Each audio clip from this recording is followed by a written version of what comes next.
श्रीरामचन्द्रस्तुतिः। श्रीरामचन्द्रकृपाळु भज मनहरण भवभयदारुणम्। नवकञ्जलोचन कञ्जमुख करकञ्जपदकञ्जारुणम्।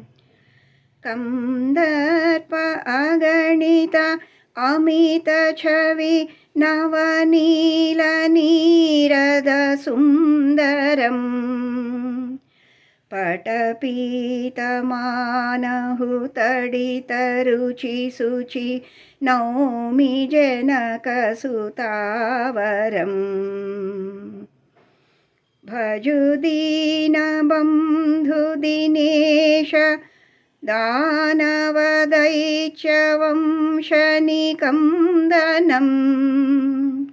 रघुनन्द आनन्दकन्द कोसलचन्द दशरथनन्दनम्।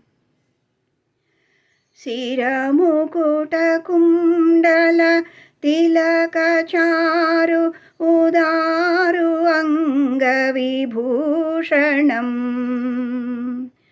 आजानुभुज शरचापधर सङ्ग्रामजितखरदूषणम्।